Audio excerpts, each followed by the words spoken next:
Ketika nyamaku kritis di IGD, tapi suamiku malah menolak tanda tangan operasi karena alasan biaya.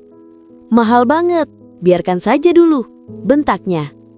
Tiba-tiba, seorang dokter spesialis masuk, merodek surat penolakan itu dan membawaku ke ruang operasi.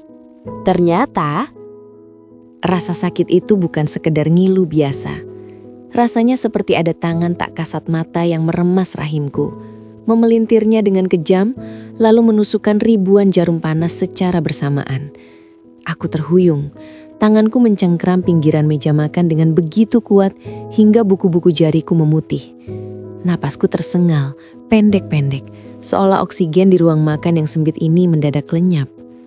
"Aruna, kamu denger gak sih aku ngomong apa?" Suara bariton yang syarat akan nada iritasi itu menembus kabut rasa sakit di kepalaku. Bimo, suamiku. Dia duduk di sofa, matanya tak lepas dari layar ponsel. Jempolnya bergerak lincah di atas layar yang menyala terang. Asap rokok mengepul dari bibirnya, menciptakan aroma tembakau murahan yang membuat perutku semakin mual. "Bimo," panggilku lirih. Suaraku gemetar, terdengar asing di telingaku sendiri. "Sakit, perutku sakit sekali."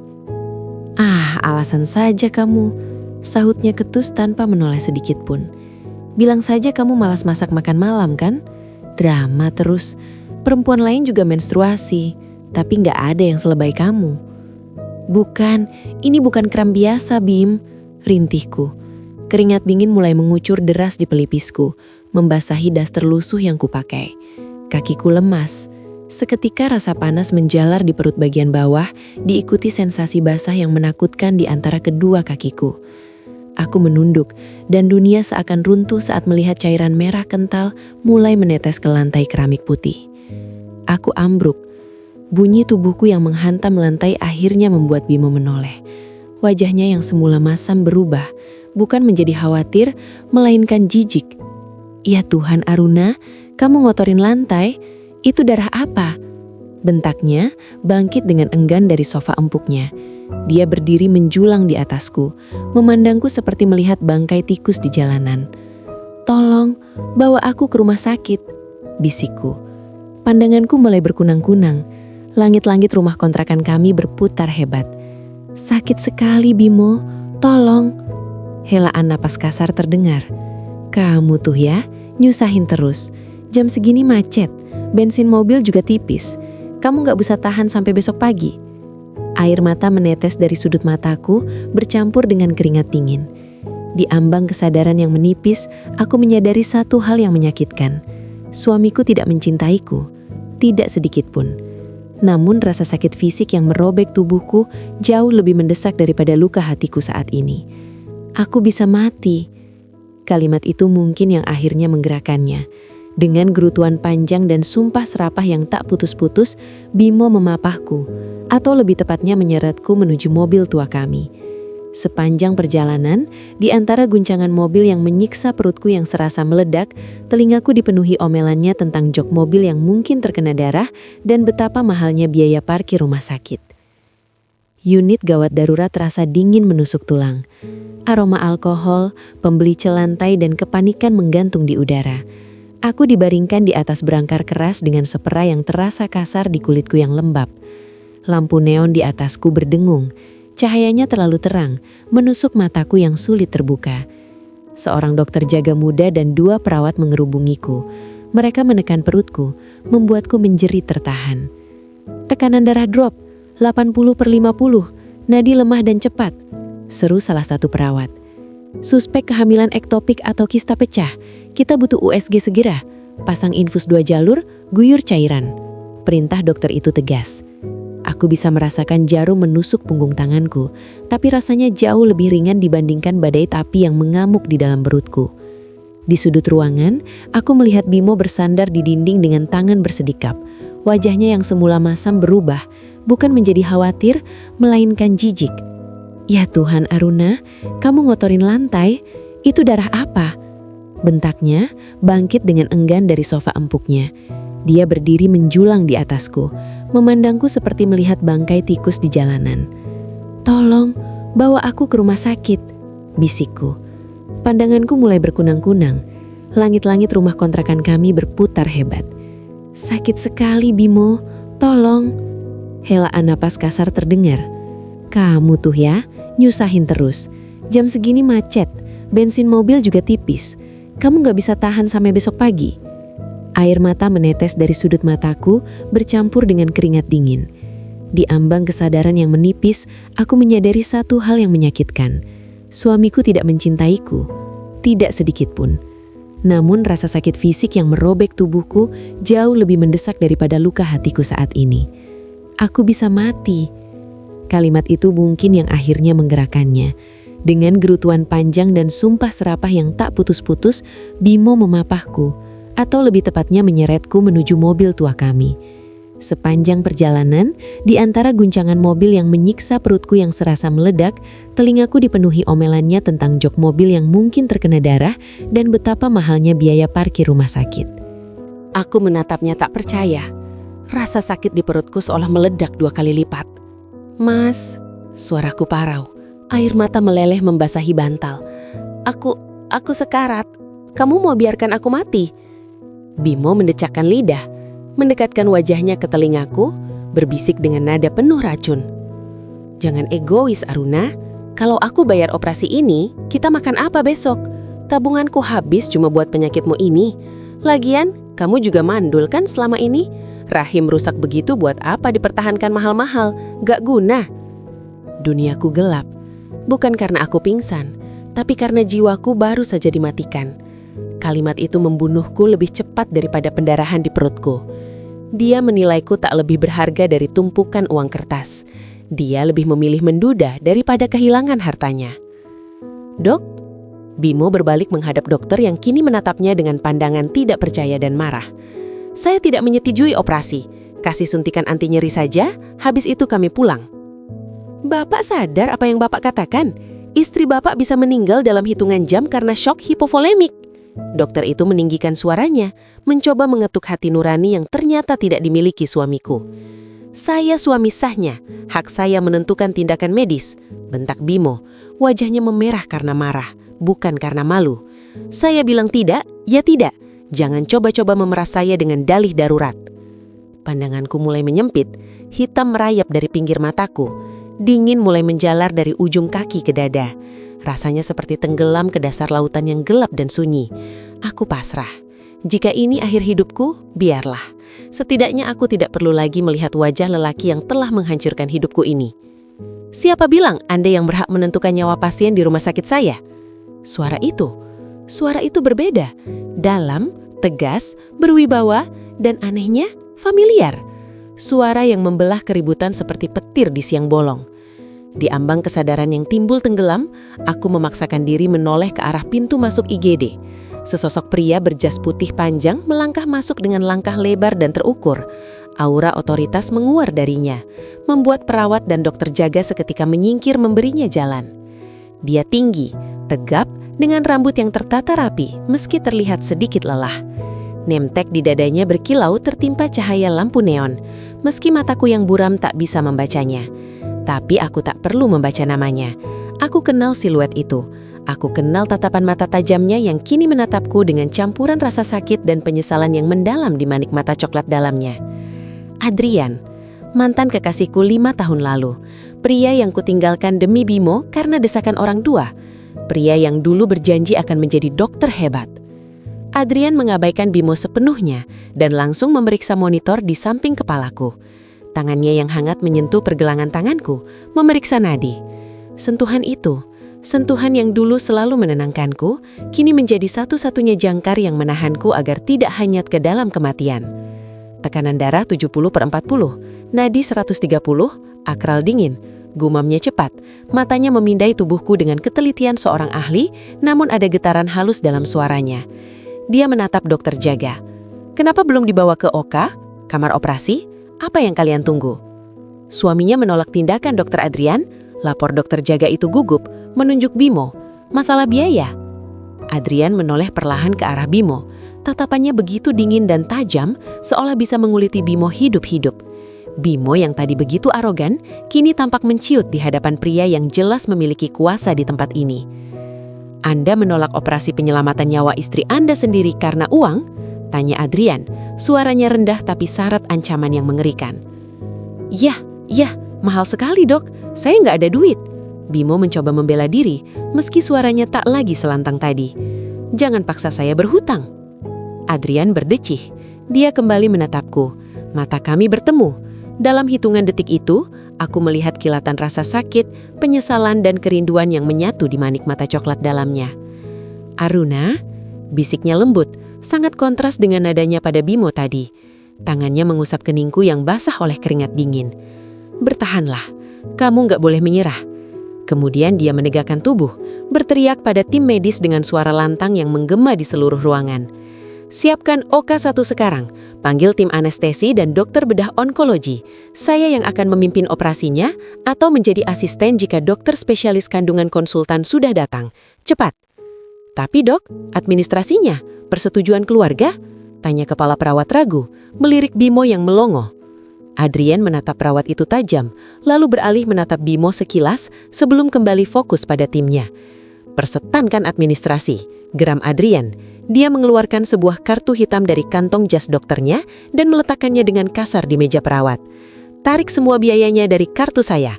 Masukkan pasien ini ke kelas VVIP pasca operasi. Segala risiko, biaya dan tanggung jawab hukum, saya yang ambil alih. Ada yang mau membantah? Keheningan selimuti ruangan selama 1 detik sebelum semua orang bergerak cepat sebagai disengat listrik. Baik, Dokter Adrian. Berangkarku didorong dengan cepat, roda-rodanya berdecit di lantai rumah sakit. Aku melihat wajah Bimo yang pucat pasi, mulutnya terbengang tak percaya, melihat mantan kekasih istrinya yang dulu dia hina karena miskin, kini berdiri sebagai penyelamat dengan kuasa penuh. Saat pintu ganda ruang operasi terbuka, Adrian masih di sampingku, menggenggam tanganku erat saat kami berlari menyusuri lorong. Adrian, cicitku, sisa tenagaku habis. Dia menunduk, mendekatkan wajahnya ke telingaku saat masker oksigen dipasangkan ke wajahku. Shh, jangan bicara dulu. Tidurlah Aruna, aku di sini. Aku nggak akan membiarkan kamu terluka lagi. Aku janji. Lampu-lampu lorong berkelebatan di atasku seperti bintang jatuh. Rasa sakit itu masih ada, tapi rasa takutku perlahan sirna. Di ujung kesadaranku, sebelum obat bius menarikku ke dalam kegelapan total, aku merasakan setetik air mata jatuh di pipiku, bukan air mataku. Dan untuk pertama kalinya dalam 3 tahun pernikahanku yang neraka, aku merasa aman. Bimo telah membuangku ke dalam lubang kematian. Tapi Adrian baru saja menangkapku tepat sebelum aku menghantam dasar. Dunia menjadi hitam, namun kali ini bukan hitam yang menakutkan, namun hitam yang hangat dan penuh harapan. Bau antiseptik yang biasanya menyengat hidung kini tersamarkan oleh aroma lili segar yang memenuhi vas di sudut ruangan. Aku membuka mata perlahan, menatap langit-langit kamar VVIP yang terlalu mewah untuk ukuran istri seorang pegawai biasa sepertiku. AC berdengung halus, menciptakan oase sejuk yang kontras dengan neraka yang baru saja kulewati. Namun, kedamaian ini terasa semu. Hatiku masih berdeguk kencang, bukan karena sisa anestesi, melainkan karena ketakutan yang merambat dingin di tulang punggungku saat mendengar suara langkah kaki berat mendekat. Pintu kamar terbuka kasar tanpa ketukan. Bimo masuk, wajahnya gelap, rahangnya mengeras. Tidak ada guratan kelegaan melihat istrinya selamat dari maut. Yang ada di matanya hanyalah kilatan amarah yang tertahan, seperti bom waktu yang siap meledak. Enak ya tidur di kasur empuk. Suaranya rendah namun tajam menusuk. Ia melempar tas kerjanya ke sofa kulit di seberang ranjang. Sementara aku di luar pusing mikirin biaya, kamu malah berleha-leha di kamar VVIP. Kamu pikir kita punya pohon uang? Aku menelan ludah. Tenggorokanku terasa kering dan sakit. Luka bekas operasi di perutku berdenyut nyeri setiap kali aku mencoba menggeser tubuh. Mas, Adrian yang bayar semuanya. Kamu nggak perlu keluar uang sepeser pun. Bimo mendengus kasar, melangkah mendekat hingga bayangannya menutupi wajahku. Adrian, cibirnya, mantan pacarmu itu, hebat sekali. Baru ketemu sebentar, dia langsung rela bayar puluhan juta. Apa imbalannya Aruna? Kamu jual apa ke dia sampai dia sebaik itu? Air mataku merebak seketika. Tuduhan itu begitu keji. keluar dari mulut laki-laki yang seharusnya melindungiku. Demi Allah, Mas, dia cuma menolong karena nyawaku terancam. Kamu menolak tanda tangan persetujuan operasi itu, Mas. Aku hampir mati. Jangan mendramatisir, bentak Bimo, membuatku tersentak. Rasa perih di perutku semakin menjadi. Dokter itu saja yang berlebihan cari untung. Kamu cuma sakit perut biasa. Kista itu nggak mematikan kalau kamu nggak manja. Dan sekarang, kamu mempermalukan aku di depan dia. Kamu bikin aku terlihat seperti suami yang nggak becus. Kamu memang membiarkan aku sekarat. Bisikku, suaraku parau. Cukup, Bimo menunjuk wajahku dengan telunjuknya yang gemetar karena emosi. Aku nggak mau dengar alasan. Kemasi barang-barangmu, kita pulang sekarang. Mataku membelalak. Tapi Mas, dokter bilang aku harus observasi minimal 3 hari. Jahitannya masih basah, infeksi bisa. Aku bilang pulang, ya pulang. Aku nggak sudi kamu dirawat pakai uang laki-laki lain. Kalau kamu masih menganggap aku suamimu, turun dari ranjang itu sekarang. Bimo tidak membantuku. Ia hanya berdiri di ambang pintu, bersedekap menatapku dengan jijik saat aku bersusah payah menurunkan kaki. Setiap gerakan terasa seperti ada pisau yang mengiris kembali perutku. Keringat dingin mengucur deras di pelipisku. Aku menggigit bibir bawahku kuat-kuat untuk menahan jeritan, meratih tiang infus sebagai tumpuan. Tidak ada belas kasih di mata suamiku, hanya ada ego yang terluka. Rumah kami menyambut dengan hawa pengap dan tumpukan piring kotor di wastafel. Bimo langsung masuk ke kamar, membanting pintu, meninggalkan aku yang tertatih-tatih di ruang tengah. Debu menempel di perabotan, dan keranjang pakaian kotor di sudut ruangan sudah menggunung. Aku baru saja berhasil mendudukkan diri di sofa tua kami yang busanya mulai kempes ketika pintu kamar terbuka lagi. Bimo keluar, sudah berganti pakaian santai. "Ngapain duduk? Itu rumah berantakan sekali," katanya datar menunjuk dapur dengan dagunya. "Aku lapar, masakin nasi goreng. Jangan lupa cucian minggu lalu belum kamu setrika." Aku menatapnya tak percaya. "Mas, aku baru saja operasi. Jangan saja aku susah. Tolong, biarkan aku istirahat sebentar." Alasan terus, Bimo menendang kaki meja kecil di depannya. "Sakit sedikit saja manja. Orang zaman dulu melahirkan di sawah besoknya langsung nyangkul. Kamu cuma dibelek sedikit sudah kayak orang lumpuh. Ingat Aruna, istri itu tugasnya melayani suami. Kalau kamu nggak bisa kerja, buat apa aku nikahin kamu?" Kata-kata itu menghantamku lebih keras daripada rasa sakit fisik manapun. Ketakutan akan kemarahannya yang bisa meledak menjadi kekerasan fisik memaksaku bangkit. Dengan air mata yang terus mengalir tanpa suara, aku menyeret langkah menuju dapur. 3 hari berlalu seperti neraka. Kondisiku memburuk dengan cepat. Luka operasiku yang seharusnya kering kini terasa panas dan bengkak. Warna kemerahan menyebar di sekitar plester penutup luka. Demam tinggi membuatku menggigil setiap malam. Namun Bimo tak pernah peduli. Ia hanya pulang larut malam, mengeluh rumah kurang bersih lalu tidur memunggungiku. Siang itu, aku sedang berusaha menjemur pakaian. Setiap kali aku mengangkat tangan untuk menjepit baju di kawat jemuran, perutku terasa seperti ditarik paksa. Pandanganku berkunang-kunang. Tepat saat aku merasa bumi berputar dan kakiku lemas, sebuah tangan kekar Adrian menangkap lenganku. "Astaga, Aruna!" Suara bariton itu. Aku menoleh lemah, mendapati Adrian menatapku dengan wajah pucat karena panik. Ia masih menggenakan kemeja kerjanya, lengan bajunya digulung sebatas siku. "Adrian," lirihku, "apa yang kamu lakukan di luar?" Adrian tidak menunggu jawaban. Ia setengah membopongku masuk ke dalam rumah, mendudukkanku di sofa, menyapu wajahku yang tirus, bibirku yang pecah-pecah dan tanganku yang gemetar. "Kenapa kamu sudah pulang? Catatan medis di rumah sakit bilang kamu pulang paksa. Siapa yang mengizinkan?" Tanyanya, nada suaranya tegas namun syarat kekhawatiran. Ia berlutut di depanku, meletakkan punggung tangannya di dahiku. "Ya Tuhan, kamu demam tinggi sekali." "Bimo, dia nggak mau aku dirawat pakai uangmu." Aku jawab jujur, terlalu lelah untuk berbohong. Rahang Adrian mengeras, ia membuka tas medis yang dibawanya. "Aku punya firasat buruk saat stafku bilang kamu check out paksa, dan ternyata benar. Boleh aku lihat lukanya?" Aku mengangguk lemah, menyingkap sedikit bajuku. Adrian mendesis pelan saat melihat perban yang merembes cairan kekuningan. Dengan cekatan dan lembut, jauh lebih lembut dari sentuhan suamiku sendiri, ia mulai membersihkan luka itu. Bau obat yang familiar kembali tercium, namun kali ini bercampur dengan aroma parfum maskulin Adrian yang menenangkan. Ini infeksi, Aruna. Jahitannya meradang karena kamu terlalu banyak gerak. Kalau dibiarkan 2 hari lagi, kamu bisa kena sepsis. Kamu bisa mati, ucap Adrian, matanya menatapku tajam, penuh penyesalan. Kenapa kamu biarkan dia mempermalukan aku seperti budak? Aku menunduk, tak sanggup menjawab. Aku istri Adrian, aku harus... Kamu manusia, Aruna, bukan robot, potong Adrian. Emosinya sedikit meluap sebelum ia menarik napas panjang untuk menenangkan diri. Maaf, aku cuma gak habis pikir. Setelah mengganti perban dan memberiku antibiotik serta pereda nyeri, Adrian berdiri. Aku butuh air untuk cuci tangan. Di mana wastafelnya? Di dapur, sebelah kanan, jawabku. Adrian mengangguk dan berjalan menuju dapur. Aku menyandarkan kepala ke sandaran sofa, memejamkan mata sejenak, menikmati hilangnya rasa nyeri berkat obat yang ia berikan. Rumah ini sunyi, hanya terdengar suara keran air yang dinyalakan Adrian. Namun, suara air berhenti. Hening yang cukup lama menyusul.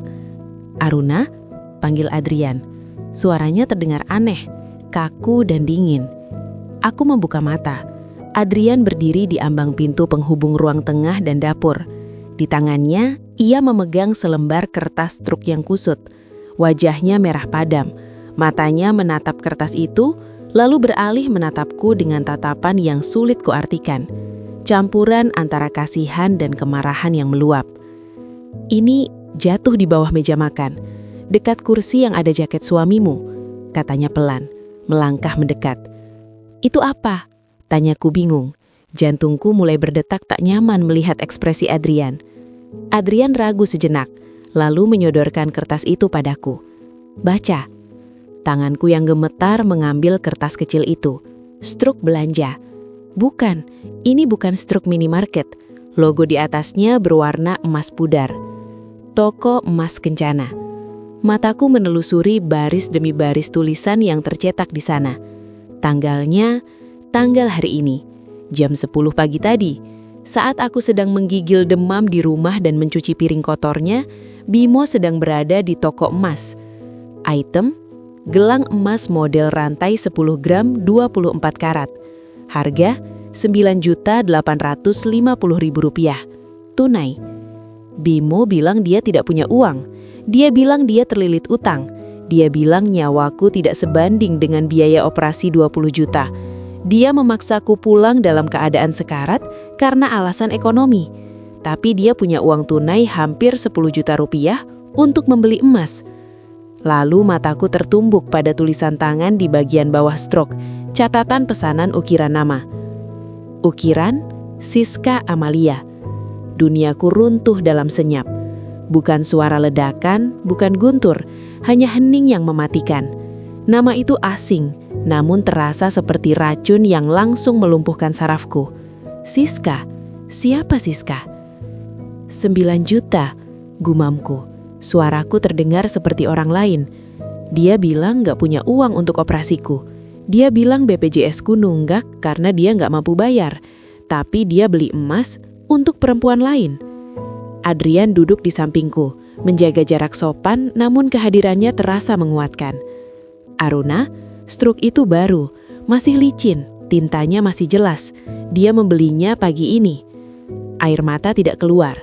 Rasa sakit di hatiku terlalu besar hingga melampaui kemampuan air mata untuk mewakilinya. Yang kurasakan adalah panas. Panas yang menjalar dari ulu hati, naik ke dada dan membakar kerongkongan. Selama ini aku hidup dalam rasa bersalah, merasa menjadi beban, merasa menjadi istri yang kurang baik karena sakit-sakitan. Aku memaksakan diri bekerja, melayaninya, menerima caciannya, semua karena aku percaya dia sedang berjuang demi kami, demi ekonomi keluarga yang dia bilang sedang sulit. Kebohongan, semuanya kebohongan. Dia bukan cuma pelit, Ar. Suara Adrian terdengar berat. Dia punya uang, dia menyimpannya, dan dia memberikannya pada orang lain saat istrinya sendiri sedang bertaruh nyawa. Aku meremas truk itu hingga buku-buku jariku memutih. Bayangan wajah Bimo yang tadi pagi membentakku, menuduhku menjual diri pada Adrian berputar di kepalaku. Betapa ironisnya, dia yang menuduhku kotor, padahal dialah yang sedang bermain di lumpur. Tiba-tiba, rasa sakit di luka operasiku terasa tidak berarti dibandingkan rasa sakit pengkhianatan ini.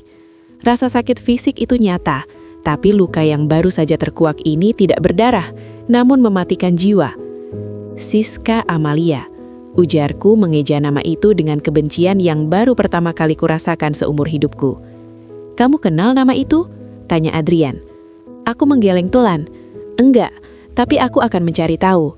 Aku akan mencari tahu siapa wanita yang memakai gelang dari uang yang seharusnya menyelamatkan nyawaku." Adrian menatapku lamat-lamat. "Apa yang mau kamu lakukan sekarang? Kalau Bimo pulang dan tahu aku di sini, dia akan marah besar. Apalagi kalau dia tahu kamu melihat struk ini." Aku menatap pintu depan. Matahari mulai condong ke barat, cahaya orange masuk melalui jendela berdebu menyinari lantai tempat aku biasa bersujud dan berdoa agar Bimo dilembutkan hatinya. Doa-doa bodoh dari istri yang buta. Perlahan, aku melipat struk itu kecil-kecil, lalu menyelipkannya ke dalam balik sarung bantal sofa yang robek sedikit jahitannya. Tempat persembunyian yang tak akan pernah disentuh Bimo, karena dia terlalu malas untuk membereskan rumah. "Biarkan dia pulang," kataku. Suaraku tidak lagi bergetar. Ada dingin yang baru tumbuh di sana, membekukan air mata yang tadinya hendak tumpah. Bimo akan pulang sebentar lagi. Dia akan datang dengan wajah lelah yang dipalsukan, mungkin akan memarahiku karena belum menyetrika bajunya. Dulu aku akan menangis dan meminta maaf, tapi hari ini aku akan tersenyum. Aku akan menyambutnya, aku akan menjadi istri yang penurut. Aku akan membiarkan dia merasa menang, merasa aman dalam kebohongannya. Sampai aku menemukan siapa Siska Amalia. Sampai aku tahu di mana dia menyembunyikan sisa uangnya. Sampai aku bisa menghancurkannya, tepat seperti dia menghancurkan harga diriku saat aku sekarat di rumah sakit itu. Luka ini telah terbuka lebar, memamerkan nanah busuk pernikahan kita, dan aku tidak akan menjahitnya kembali. Aku akan membiarkannya menjadi senjata. Amplop coklat itu tergeletak di atas meja nakas, tepat di samping segelas air mineral yang permukaannya bergetar pelan karena getaran mesin pendingin ruangan. Adrian berdiri di dekat jendela. Punggungnya membelakangi cahaya sore yang mulai meredup, menciptakan siluet yang tampak tegang. Sejak dia masuk 10 menit yang lalu, dia belum mengucapkan sepatah kata pun selain salam yang kaku. "Buka, Runa." Suaranya berat, seolah ada batu kerikil yang tersangkut di tenggorokannya. "Kamu berhak tahu kebenaran yang selama ini disembunyikan darimu, kebenaran yang hampir membunuhmu." Tanganku gemetar saat meraih amplop itu. Rasa nyeri di bekas jahitan operasiku berdenyut, seirama dengan detak jantung yang memburu.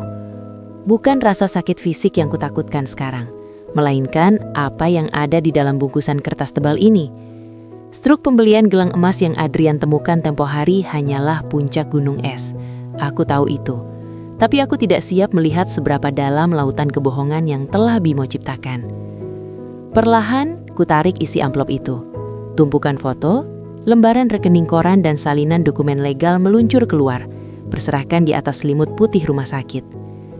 Mataku tertuju pada foto pertama. Sebuah rumah 2 lantai bergaya minimalis modern dengan pilar-pilar batu alam yang megah.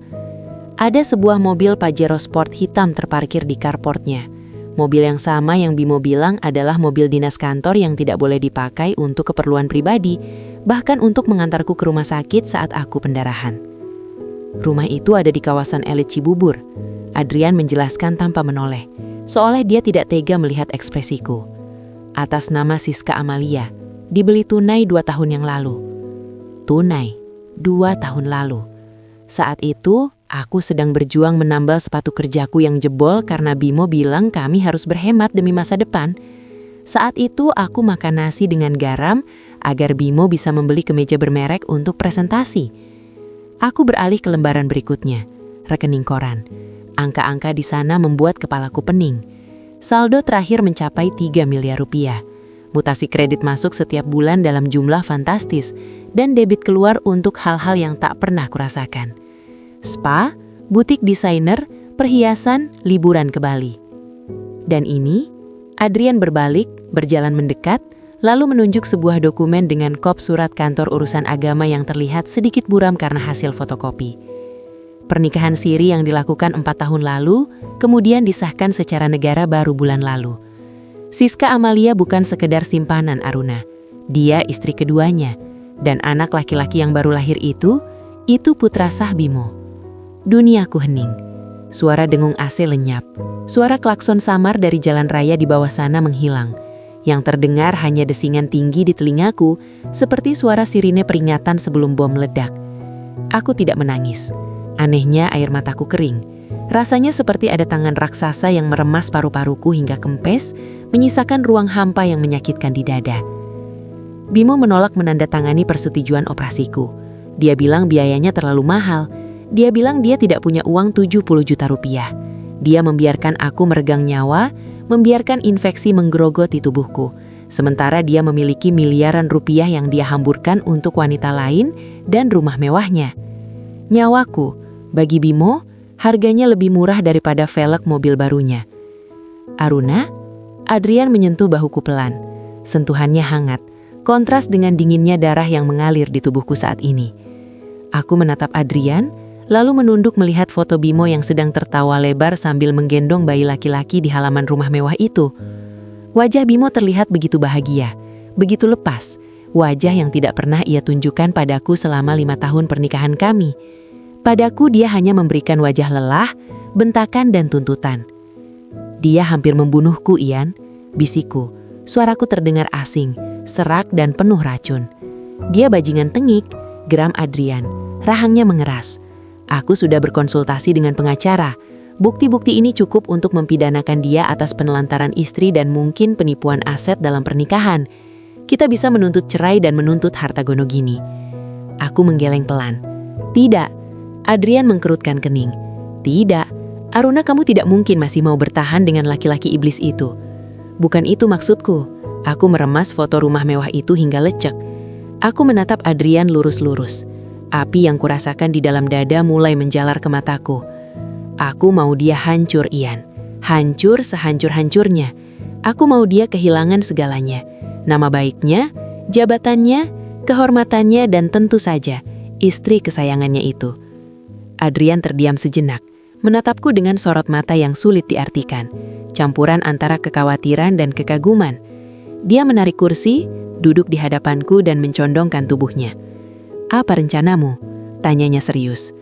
Aku mengambil sebuah undangan mewah berwarna emas dan merah marun yang terselip di antara tumpukan bukti itu. Undangan yang Adrian dapatkan dari informannya. Tasyakuran rumah baru dan akikah putra pertama Bimo dan Siska. Minggu 15 Oktober pukul 10 WIB. Besok lusa. Gumamku sambil mengusap kertas undangan yang tebal dan bertekstur mahal itu. Dia mengundang kolega bisnisnya, atasan kantornya, dan keluarga besar Siska. Dia membangun citra sebagai pria sukses dan ayah yang penyayang. Aku tersenyum miris. Aku akan datang. Adrian terbelalak. Kamu belum pulih total, Aruna. Jahitanmu? Aku tidak peduli, selaku tegas. Sakit fisik ini tidak ada apa-apanya dibandingkan sakit hatiku. Aku akan datang ke sana. Aku akan memperkenalkan diri. Bukan sebagai istri miskin yang menyusahkan, tapi sebagai mimpi buruk terbesarnya. Hening menyelimuti ruangan itu lagi. Adrian menatapku lama, seolah mencari keraguan di wajahku. Namun yang dia temukan hanyalah tekad yang membatu. Akhirnya dia menghela napas panjang dan mengangguk. Baik, kalau itu maumu, aku akan mendukungmu. Aku akan ada di sana bersamamu. Kamu tidak akan sendirian menghadapi mereka. Terima kasih, Ian. Ucapku tulus. Tanpa Adrian, aku mungkin sudah menjadi onggokan daging tak bernyawa di kamar jenazah. Tapi aku butuh satu hal lagi. Apa itu? Aku butuh penampilan baru. Aku tidak mau datang dengan wajah pucat dan baju lusuh istri yang teraniaya. Aku mau datang sebagai wanita yang berdiri di atas kakinya sendiri. Aku butuh gaun. Adrian tersenyum tipis, senyum yang mengingatkanku pada masa lalu kami yang hangat. Warna apa? Merah, jawabku tanpa ragu. Merah marun, semerah darah yang hampir habis dari tubuhku karena ulahnya. Keesokan harinya, Adrian datang membawa sebuah kotak besar berwarna hitam dengan pita perak. Dia tidak sendirian, dia membawa seorang make-up artis langganan ibunya. "Ini senjata perangmu," kata Adrian saat meletakkan kotak itu di atas tempat tidur. Aku membuka tutup kotak itu. Di dalamnya terlipat sebuah gaun berbahan satin sutra berwarna merah marun yang begitu elegan. Warnanya dalam, gelap, namun memantulkan cahaya dengan cara yang memikat. Bukan merah norak yang menyakitkan mata, tapi merah yang menuntut penghormatan. Merah yang berani, merah yang berbahaya. Perlahan aku bangkit dari tempat tidur. Kondisiku sudah jauh lebih baik berkat obat-obatan mahal dan perawatan kelas 1 yang dibiayai Adrian. Meski masih ada rasa nyeri saat bergerak terlalu tiba-tiba, kakiku sudah cukup kuat untuk menopang tubuh. Aku membawa gaun itu ke depan cermin panjang di sudut ruangan. Kutempelkan kain dingin itu ke tubuhku. Bayangan di cermin memperlihatkan seorang wanita yang kurus, dengan tulang pipi yang menonjol karena penderitaan. Namun matanya menyala. "Selama ini Bimo selalu melarangku berdandan. Menor," katanya. "Buang-buang uang," katanya. Dia membentukku menjadi istri yang kusam agar dia bisa merasa superior. Agar dia bisa membandingkan aku dengan Siska yang glowing dan merasa pembenaran untuk berselingkuh. Bodohnya aku. Desisku pada bayangan di cermin. Bodohnya aku percaya bahwa kesederhanaan adalah bentuk pengabdian. Kesederhanaan yang dipaksakan adalah penindasan. Dan hari ini, aku membebaskan diri. Aku meminta perawat membantuku membersihkan diri. Lalu sang penata rias mulai bekerja. Dia menutup lingkar hitam di bawah mataku, memberi rona pada pipiku yang tairus, dan memulas bibirku dengan lipstik matte berwarna senada dengan gaun itu. Ketika aku selesai mengenakan gaun tersebut, ruangan itu seolah menahan napas. Potongannya sempurna membalut tubuhku, menyembunyikan kerapuhanku, dan menonjolkan keanggunan yang selama ini terkubur lumpur penghinaan.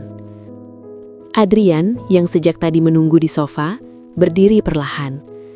Matanya menyapu penampilanku dari ujung kaki hingga ujung kepala.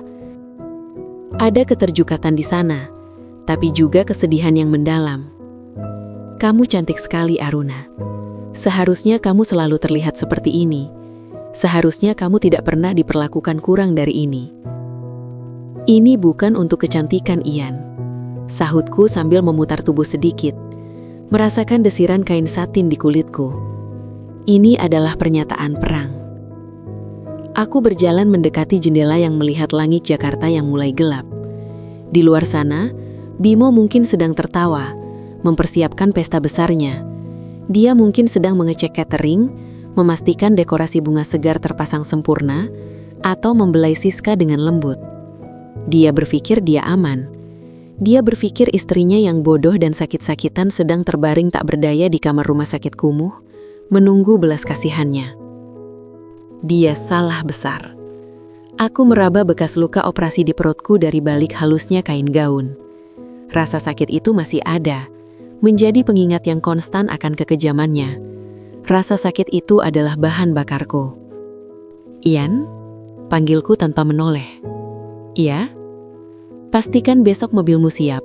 Kita akan datang tepat saat dia memberikan kata sambutan." "Sudah kuatur semuanya. Kita akan tiba di sana seperti tamu kehormatan."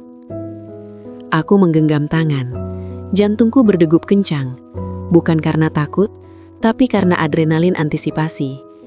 Aku membayangkan wajah Bimo saat melihatku. Aku membayangkan kepanikan di mata Siska. Aku membayangkan bisik-bisik para tamu undangan saat topeng sempurna keluarga bahagia itu kuretas hingga hancur keping-keping. Malam ini aku akan tidur nyenyak. Untuk pertama kalinya dalam waktu yang lama, aku tidak merasa sebagai korban. Aku adalah hakim yang siap menjatuhkan vondis. "Tunggu aku, Mas Bimo," bisikku pada kaca jendela yang dingin. "Tunggu hadiah istimewa dari istrimu yang hampir mati karena ulahmu." Tekadku sudah bulat, sekeras baja, semerah gaun yang membalut tubuhku. Tidak ada jalan kembali. Besok panggung sandiwara Bimo akan runtuh dan aku yang akan menarik tirainya. Mobil sedan hitam milik Adrian meluncur pelan memasuki pelataran parkir yang sudah sesak oleh kendaraan mewah. Hujan gerimis yang turun sejak sore menyisakan aroma aspal basah dan tanah yang menguap, bercampur dengan wangi melati dari dekorasi pesta yang berlebihan. Jantungku berdegup kencang, bukan karena takut, melainkan karena adrenalin yang membanjiri pembuluh darahku. Aku menatap pantulan diriku di kaca spion. Gaun merah marun berbahan satin yang membalut tubuhku terasa dingin di kulit, namun membakar semangatku. Warna ini bukan sembarang warna. Ini adalah warna darah yang nyaris habis dari tubuhku saat aku sekarat di meja operasi. Operasi yang ditolak biayanya oleh suamiku sendiri. Malam ini, merah ini adalah simbol penghakiman. "Kamu siap, Run?" tanya Adrian. Suaranya rendah, menenangkan, seperti jangkar yang menahanku agar tidak hanyut dalam emosi. Tangannya yang hangat menggenggam jemariku yang gemetar. Aku menarik napas panjang, mengisi paru-paruku dengan keberanian yang kususun keping demi keping selama berminggu-minggu.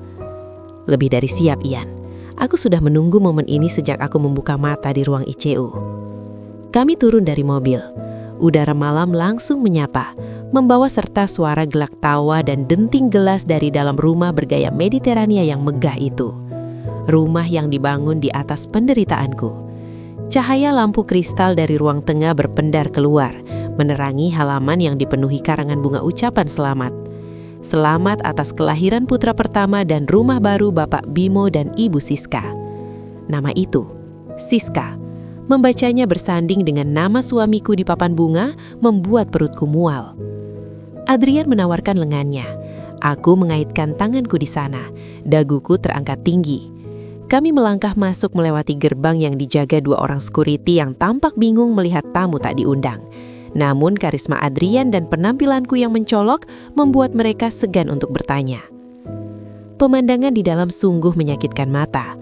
Ratusan tamu berpakaian necis, meja prasmanan yang melimpah dengan gulai kambing, sate, dan aneka dessert mahal. Di tengah ruangan, di bawah chandelier raksasa, berdiri Bimo. Dia mengenakan batik sutra lengan panjang yang ku tahu harganya jutaan, tertawa lepas sambil menggendong seorang bayi. Di sampingnya, seorang wanita muda dengan gaun pastel penuh payet, Siska, tersenyum bangga memamerkan kalung berlian yang melingkar di leher jenjangnya. Duniaku serasa berhenti berputar sejenak. Inilah pria yang bulan lalu berdiri di rumah sakit dengan wajah memelas, bersumpah demi Tuhan bahwa dia tidak memiliki uang 50 juta rupiah untuk menyelamatkan nyawa istrinya. Pria yang membiarkanku meregang nyawa karena usus buntu yang pecah, sementara dia membangun istana untuk istri sirinya. Kehadiran kami mulai disadari oleh tamu-tamu di dekat pintu masuk. Bisik-bisik mulai terdengar seperti dengungan lebah. Satu persatu kepala menoleh, suara musik latar yang lembut seolah meredup seiring dengan langkah kakiku yang menggema di lantai marmer. Bimo menoleh. Senyum di wajahnya lenyap seketika, digantikan dengan ekspresi pucat pasi seolah melihat hantu. Matanya membelalak, mulutnya sedikit terbuka, dan pegangannya pada bayi itu tampak menegang. Siska, yang menyadari perubahan sikap Bimo, mengikuti arah pandangnya dan terdiam kaku saat melihatku. Aku melepaskan tangan Adrian dan berjalan perlahan menuju panggung kecil di mana Bimo berdiri. Kerumunan tamu membelah, memberi jalan bagi wanita bergaun merah yang memancarkan aura permusuhan. "Selamat malam," sapaku. Suaraku tenang, namun tajam, memotong keheningan ruangan yang tiba-tiba senyap. Bimo mundur selangkah. "Aruna, apa yang kamu lakukan di sini?" Suaranya serak, nyaris tak terdengar. Aku tersenyum miring, lalu tanpa permisi mengambil mikrofon dari tangan pembawa acara yang bengong. Suara feedback melengking sebentar, membuat beberapa tamu menutup telinga sebelum aku menguasai panggung sepenuhnya. "Maaf mengganggu pestanya," kataku melalui pengeras suara. Mataku menyapu seluruh ruangan sebelum mendarat kembali tepat di manik mata Bimo. "Saya hanya ingin mengucapkan selamat secara langsung kepada suamiku tercinta Bimo atas rumah barunya yang megah dan keluarga barunya yang bahagia." Hening. Ketegangan di udara begitu padat hingga rasanya bisa diiris dengan pisau. "Aruna, hentikan," desis Bimo. Dia menyerahkan bayi itu kepada babysitter dengan kasar dan melangkah maju ke depan. Wajahnya merah padam menahan marah dan malu. Pulang, kita bicara di rumah. Rumah? Rumah mana, Mas? Rumah kontrakan sempit yang atapnya bocor tempat kamu menempatkanku, atau istana ini? Aku menoleh kepada para tamu undangan yang mulai gelisah. Bapak-bapak, ibu-ibu, perkenalkan, saya Aruna, istri sah dari Bimo Aryo, pria yang sedang berdiri di hadapan Anda semua dengan topeng kesalihan. Aruna, hentikan, bentak Bimo, tangannya menggenggam di sisi tubuhnya. Aku tidak gentar, aku maju satu langkah, menatapnya dengan nyalang. Kenapa harus cukup, Mas? Mereka semua perlu tahu. Mereka perlu tahu bahwa pria yang mampu membangun rumah 3 lantai dan mengadakan pesta semewah ini adalah pria yang sama yang bulan lalu menandatangani surat penolakan tindakan medis untuk istrinya karena alasan biaya. Kekagetan meledak di antara para tamu. Bisik-bisik berubah menjadi suara riuh rendah. 50 juta rupiah. Lanjutku, suaraku mulai bergetar karena emosi yang membuncah. Hanya itu yang dibutuhkan dokter untuk menyelamatkan nyawaku dari infeksi yang mematikan. Tapi kamu bilang kamu tidak punya uang, Mas. Kamu bilang bisnis sedang hancur. Kamu membiarkanku membusuk di bangsal kelas 3, menahan sakit yang luar biasa. Sementara kamu, aku menunjuk ke arah Siska yang kini menangis ketakutan di sudut. Kamu membelikan berlian untuk wanita simpananmu. Dia bukan simpanan, teriak Bimo kehilangan kendali. Dia istriku, dan dia lebih bisa menghargai aku daripada kamu. Pengakuan itu keluar begitu saja, blunder fatal. Suasana menjadi kacau. Beberapa tamu mulai mengeluarkan ponsel, merekam kejadian itu. Oh, jadi kamu mengaku? Tanyaku sinis. Kamu mengaku menikah lagi tanpa izin istri pertamamu. Kamu mengaku memalsukan data kemiskinanmu, sementara rekeningmu gendut dengan uang hasil, entah apa, penggelapan pajak, pencucian uang. Oh iya, Adrian sudah menceritakan semuanya padaku. Mendengar nama Adrian, mata Bimo menyapu ruangan dan menemukan sosok tegap Adrian yang berdiri siaga tak jauh dariku. Tatapan Bimo berubah liar. Rasa malu karena ditelanjangi di depan kolega dan tetangga barunya meruntuhkan akal sehatnya. Kau, Bimo menggeram seperti binatang buas yang terpojok. Dasar wanita jalang, kau yang menghancurkan hidupku. Kau merencanakan ini semua dengan bajingan itu. Bimo menyambar sebuah pisau pemotong kue yang terletak di meja di sampingnya. Kilatan perak tertangkap cahaya lampu. Jeritan histeris terdengar dari para tamu wanita. Dalam hitungan detik yang terasa sangat lambat, aku melihat Bimo menerjang ke arahku. Ujung pisau itu mengarah lurus ke perutku. Aku terpaku. Kakiku seolah dipaku ke lantai. Bayangan kematian yang pernah kerasakan di meja operasi kembali menyergapku. Namun sebelum bilah tajam itu menyentuh gaun merahku, sebuah bayangan hitam melesat cepat. Buh! Adrian menubruk tubuh Bimo dari samping. Mereka berdua jatuh berguling di lantai marmer menabrak meja prasmanan hingga piring-piring pecah berantakan dan kuah gulai tumpah menggenangi lantai. Pisau itu terlempar jauh, berdenting nyaring saat menghantam kaki kursi. Bimo yang dibutakan amarah berusaha memukul Adrian secara babi buta. Tapi Adrian jauh lebih siap. Dengan gerakan taktis yang terlatih, Adrian memiting lengan Bimo ke belakang punggung dan menekan wajahnya ke lantai yang basah dan penuh pecahan piring. Diam, atau kupakahkan tanganmu, bentak Adrian tepat di telinga Bimo. Bimo meronta tak jelas, memaki sumpah serapah. Siska jerit histeris, jatuh terduduk sambil memeluk lututnya. Tidak berani mendekat. Di tengah kekacauan itu, suara sirine polisi meraung-raung mendekat memecah kebisingan pesta yang telah berubah menjadi arena pertarungan. Adrian menatapku, memastikan aku baik-baik saja. Nafasku memburu, dadaku naik turun dengan cepat, tapi aku mengangguk. Aku tidak terluka, setidaknya tidak secara fisik. 4 orang petugas polisi berseragam lengkap menyeruak masuk ke dalam ruangan. Rupanya Adrian benar-benar mempersiapkan segalanya. Dia tidak hanya mengantarku untuk membuat keributan. Dia memastikan Bimo tidak akan bisa lari dari jerat hukum atas pemalsuan dokumen dan penelantaran istri yang telah kami laporkan sebelumnya. Bimo Aryo, Anda kami tangkap atas dugaan penipuan, pemalsuan dokumen nikah, dan percobaan penganiayaan, ucap salah seorang petugas seraya memborgol tangan Bimo yang masih dipegangi Adrian. Adrian melepaskan cengkramannya dan berdiri, merapikan jasnya yang sedikit kusut. Dia berjalan ke arahku, berdiri di sampingku sebagai pelindung yang kokoh. Polisi menyeret Bimo untuk berdiri, penampilannya hancur. Kemeja silkanya kotor oleh noda gulai dan tanah, rambutnya acak-acakan dan wajahnya merah padam karena amarah dan malu. Saat dia digiring melewatiku, dia berhenti sejenak. Nafasnya kasar. "Kau puas, Aruna? Kau pikir kau menang? Kau tidak akan mendapatkan sepeser pun dari hartaku. Aku akan pastikan kau menderita." Aku menatapnya lurus-lurus. Tidak lagi ada rasa cinta, tidak lagi ada rasa takut. Yang tersisa hanya rasa kasihan melihat betapa menyedihkannya pria ini. Pria yang dulu kucintai, kini tak lebih dari sekedar orang asing yang jahat.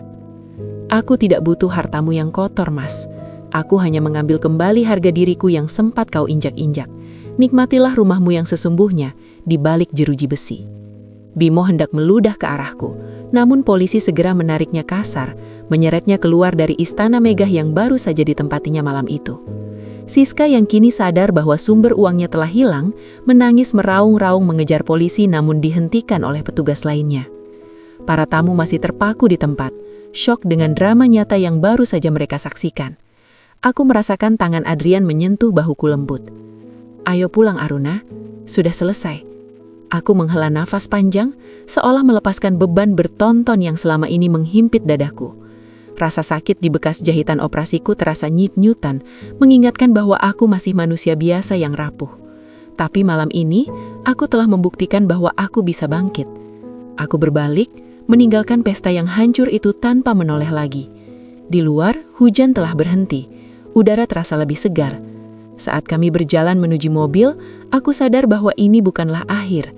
Ini adalah awal dari babak baru hidupku. Babak di mana aku tidak lagi menjadi korban, melainkan pemenang atas takdirku sendiri. Dalam keheningan mobil saat perjalanan pulang, aku memandang Adrian yang fokus menyetir. "Terima kasih, Ian," ucapku lirih. Adrian menoleh sekilas, senyum tipis tersungging di bibirnya. "Untukmu, apapun akan kulakukan, Run." Aku menyandarkan kepalaku ke jendela, menatap lampu-lampu kota yang berlalu lalang. Malam penghakiman telah usai. Besok, matahari akan terbit, dan aku akan menyambutnya sebagai wanita yang merdeka. Matahari siang itu terasa menyengat, membakar aspal pelataran pengadilan agama hingga uap panas menguar ke udara, menciptakan fatamorgana tipis di kejauhan. Namun anehnya, aku tidak merasakan panas itu. Yang kurasakan justru kesejukan yang mengalir deras, seolah ada mata air es yang baru saja pecah di dalam dadaku, membasuh sisa-sisa bara api yang selama bertahun-tahun menghanguskan jiwaku. Di tanganku, terlipat sebuah map berwarna merah muda. Isinya hanya beberapa lembar kertas, tetapi bobotnya seakan mampu meruntuhkan gunung. Akta cerai. Dua kata yang dulu terdengar menakutkan, seperti vonis kejagalan bagi seorang wanita, kini justru terasa seperti tiket emas menuju surga dunia yang sempat terenggut dariku. Aku menarik napas panjang, mengisi paru-paruku dengan aroma debu kota dan bensin yang bercampur, namun bagiku hari ini baunya seperti kebebasan. 3 bulan. 3 bulan penuh yang terasa seperti seabad semenjak malam itu. Malam di mana gaun merah marunku berlumuran kekacauan, malam di mana topeng Bimo hancur berkeping-keping di hadapan semua orang yang dipujanya. Langkahku terhenti sejenak di dekat gerbang, ingatanku melayang pada sidang putusan pidana seminggu yang lalu. Bayangan Bimo di kursi pesakitan masih tercetak jelas di retinaku, dan itu adalah pemandangan yang menyedihkan sekaligus memuaskan. Lelaki itu, yang dulu berjalan dengan dagu terangkat dan keangkuhan yang melambung setinggi langit karena merasa memiliki segalanya, kini tampak seperti kerupuk yang layu tersiram air. Vonis hakim tidak main-main, 4 tahun penjara atas tuduhan penganiayaan berat berencana dan percobaan pembunuhan. Aku ingat bagaimana Bimo mencoba berdiri saat hakim mengetuk palu. Kakinya yang kanan terseret, pincang. Efek permanen dari pergelutannya dengan Adrian malam itu, ketika Adrian harus mematahkan pertahanannya demi menyelamatkan nyawaku. Tulang kakinya yang retak tidak sembuh dengan sempurna, mungkin karena ia tidak mendapatkan perawatan kelas 1 di dalam sel tahanan, atau mungkin itu cara Tuhan memberinya tanda. Tanda bahwa ia tak akan pernah bisa berjalan tegak lagi di atas penderitaan orang lain. Dan yang paling menyakitkan bagi Bimo bukanlah penjara atau kakinya yang cacat, melainkan kenyataan bahwa ia jatuh miskin. Hartanya yang ia banggakan, Rumah mewah yang ia pamerkan saat syukuran itu, semuanya disita dan sebagian besar dibawa lari oleh Siska. Istri Siri yang ia agung-agungkan itu menguap begitu saja saat tahu Bimo tak lagi punya kuasa. Siska kabur membawa perhiasan dan sisa uang tunai yang bisa ia akses, meninggalkan Bimo membusuk sendirian di balik jeruji besi, tanpa sepeser pun untuk menyewa pengacara handal. Keadilan itu nyata, karma itu tidak pernah salah alamat. "Aruna?" Suara bariton yang lembut itu membuyarkan lamunanku. Aku menoleh. Di sana, bersandar pada pintu mobil sedan hitam yang mengkilap, berdiri Adrian. Kemeja putihnya yang digulung hingga siku berkibar pelan tertiup angin. Ia tidak tersenyum lebar, hanya tatapan matanya yang teduh, seolah ia adalah pelabuhan yang sabar menunggu kapal karam untuk pulang. Aku berjalan mendekatinya. Langkahku ringan, tidak ada lagi rasa sakit di bekas jahitan operasiku. "Sudah selesai?" tanyanya saat aku berdiri di hadapannya. Aku mengangkat map merah muda itu setinggi dada. "Sudah, resmi, aku bukan lagi istri siapa-siapa." Adrian mengangguk pelan, seolah sedang mencerna informasi itu dengan sangat hati-hati. Ia membukakan pintu mobil untukku. "Ayo, kita cari tempat yang lebih tenang. Ada yang ingin kubicarakan dan aku rasa parkiran pengadilan bukan tempat yang romantis untuk itu." Kami berkendara membelah kemacetan Jakarta menuju pinggiran kota. Tidak banyak kata yang terucap selama perjalanan, hanya alunan musik jazz instrumental yang mengalir dari sistem audio mobil, mengisi kekosongan dengan nyaman. Aku menyandarkan kepalaku ke jendela menatap gedung-gedung bertingkat yang berlalu lalang. Dulu, saat aku sekarat di rumah sakit dan Bimo menolak menandatangani persetujuan operasi karena alasan biaya, aku pikir aku tidak akan pernah melihat pemandangan ini lagi. Aku pikir hidupku berakhir di ranjang bau obat-obatan itu. Tapi Adrian datang, dan hari ini, aku hidup, benar-benar hidup. Mobil Adrian berhenti di sebuah restoran bernuansa alam di tepi danau buatan. Waktu menunjukkan pukul 5 sore, semburat jingga mulai terlihat di langit memantulkan cahaya keemasan di permukaan air yang tenang. Kami duduk di sebuah gazebo kayu yang menjorok ke arah danau. Angin sore membelai wajahku, menerbangkan beberapa helai rambut yang lolos dari ikatanku. Setelah pelayan meletakkan 2 gelas es teh leci dan undur diri, keheningan kembali menyelimuti kami. Namun kali ini, keheningan itu terasa lebih padat, penuh dengan hal-hal yang belum terucapkan. Adrian meletakkan kedua tangannya di atas meja, menautkan jari-jarinya. Ia menatapku lurus, tatapan yang intens namun tidak menuntut. "Kamu ingat apa yang aku katakan di rumah sakit 3 bulan lalu?" tanya Adrian memulai percakapan. Aku menyesap minumanku, mencoba menenangkan detak jantung yang tiba-tiba berpacu. "Kamu bilang banyak hal, Ian. Yang mana?" Jawabnya cepat. Matanya sedikit menyipit seolah menahan gejolak emosi. "Tentang penyesalanku, tentang betapa bodohnya aku melepaskanmu dulu, membiarkanmu jatuh ke tangan laki-laki yang bahkan tidak tahu cara menghargai berlian." Aku menunduk, menatap pola serat kayu di meja. "Itu masa lalu, Yan. Kita semua membuat kesalahan. Tapi aku tidak ingin membuat kesalahan yang sama 2 kali, Aruna." Suaranya memberat, penuh penekanan. Aku mengangkat wajahku, bertemu pandang dengannya. Adrian tidak sedang main-main. "Selama 3 bulan ini, fokus kita hanya satu, keselamatanmu, kesehatanmu, dan proses hukum Bimo," lanjut Adrian. Tangannya bergerak perlahan melintasi meja, namun berhenti beberapa sentimeter dari tanganku, seolah meminta izin. Sekarang, semua badai itu sudah berlalu. Bimo sudah mendapatkan tempat yang layak untuknya. Kamu sudah memegang kebebasanmu. "Dan?" tanyaku lirih. "Dan aku masih di sini, dengan perasaan yang sama seperti bertahun-tahun lalu, bahkan mungkin lebih besar," ucapnya. Akhirnya ia memberanikan diri menyentuh punggung tanganku. Kulitnya hangat, kontras dengan tanganku yang sedikit dingin karena gugup. "Aruna, aku tahu kamu butuh waktu untuk sembuh. Bukan hanya fisik, tapi hati. Trauma itu tidak hilang dalam semalam, tapi aku ingin menjadi orang yang menemanimu menyembuhkan itu semua." Air mata merebak di sudut mataku, bukan air mata kesedihan, melainkan haru yang membuncah. Aku teringat bagaimana Bimo selalu membuatku merasa kecil, tidak berharga, dan merepotkan. Bimo yang menghitung setiap rupiah yang ia keluarkan untukku, sementara Adrian memberikan segalanya tanpa aku minta. "Ian," suaraku bergetar. Aku cacat. Bukan cacat fisik yang terlihat orang lain, Tapi tubuhku, aku secara refleks menyentuh perut bagian bawahku, di balik blus sutra yang kupakai. Ada bekas luka operasi memanjang di sini, bekas luka yang nyaris merenggut nyawaku, bekas luka yang menjadi bukti bahwa aku pernah dibuang oleh suamiku sendiri. Aku merasa rusak. Adrian menggeleng tegas. Ia menggenggam tanganku lebih erat. Jangan pernah bicara seperti itu. Luka itu bukan tanda kamu rusak, Aruna. Itu tanda kamu menang. Itu tanda kamu bertahan hidup. Itu adalah medali perangmu. Ia menarik nafas panjang, lalu melanjutkan dengan suara yang lebih lembut, nyaris berbisik namun terdengar jelas di antara desau angin. Bagi Bimo, kamu mungkin beban, tapi bagiku, kamu adalah keajaiban yang Tuhan kembalikan padaku. Aku tidak peduli dengan bekas luka itu. Aku mencintai Aruna yang kuat, Aruna yang bangkit dari kematian, Aruna yang berani berdiri di depan ratusan orang dan melawan ketidakadilan. Kata-katanya meruntuhkan benteng pertahanan terakhirku. Air mata jatuh membasahi pipiku. Selama ini aku berusaha tegar, berusaha menjadi wanita besi demi membalas dendam pada Bimo. Tapi di hadapan Adrian, aku sadar, aku boleh menjadi lemah, aku boleh bersandar. Apa kamu yakin, Ian? Aku janda, mantan istri narapidana. Hidupku penuh drama, ujarku di sela isak tesis kecil. Adrian tersenyum, senyum tulus yang membuat matanya menyipit. Hidupku terlalu membosankan, Ru. Aku butuh sedikit drama. Lagi pula, aku tidak peduli statusmu. Yang aku tahu, di depanku ada wanita yang kucintai.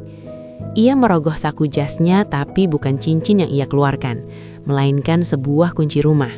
Ia meletakkannya di samping tanganku. Aku tidak melamarmu hari ini, itu terlalu cepat, dan aku tahu kamu butuh ruang, kata Adrian bijak. Ini kunci villa pribadiku di puncak. Tempatnya tenang, banyak bunga yang kamu suka. Gunakanlah kapanpun kamu mau menyendiri, menulis, atau sekedar bernafas. Aku akan menunggu, Aruna. 1 bulan, 1 tahun, atau selamanya. Sampai kamu siap membuka hati sepenuhnya. Aku menatap kunci perak itu, lalu menatap Adrian. Ketulusan lelaki ini begitu nyata, begitu kontras dengan kepalsuan yang selama ini kuterima. Aku meraih kunci itu, menggenggamnya bersama tangan Adrian. Kamu tidak perlu menunggu selamanya, Ian, bisikku. Mata Adrian membulat sedikit. Maksudmu? Aku tersenyum, kali ini senyum yang lepas, tanpa beban.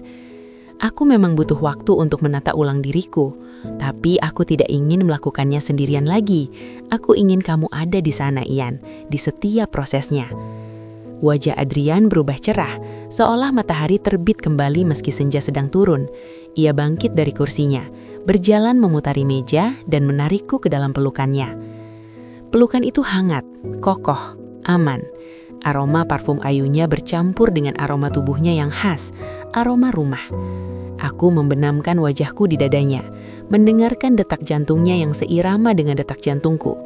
Di kejauhan, matahari akhirnya tenggelam sempurna, digantikan oleh langit biru tua yang dihiasi bintang pertama. Babak lama hidupku yang kelam, penuh darah dan air mata, telah resmi ditutup bersamaan dengan terbenamnya matahari itu. Kini, dalam dekapan Adrian, aku menatap cakrawala malam yang luas. Tidak ada lagi ketakutan. Bimo hanyalah masa lalu yang membusuk di sel yang dingin. Siska hanyalah angin lalu yang tak berjejak. Aku, Aruna, adalah pemenangnya. Aku selamat dari maut, aku selamat dari pengkhianatan, dan yang terpenting, aku menemukan kembali diriku sendiri. Dan di sini, di bawah perlindungan cinta yang tulus, aku siap menulis halaman pertama dari buku baruku. Halaman yang tidak akan berisi tentang rasa sakit, melainkan tentang harapan, penyembuhan, dan cinta yang memerdekakan. Terima kasih, Ian, bisikku. Untuk apa?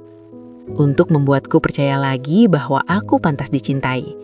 Adrian mengecup puncak kepalaku. Kamu lebih dari pantas, Aruna. Kamu segalanya. Malam itu angin danau tidak lagi terasa dingin. Ia membelai kami, saksi bisu 2 jiwa yang akhirnya tertaut kembali setelah badai panjang yang melelahkan. Aku memejamkan mata, tersenyum, siap menyambut esok hari dengan kepala tegak.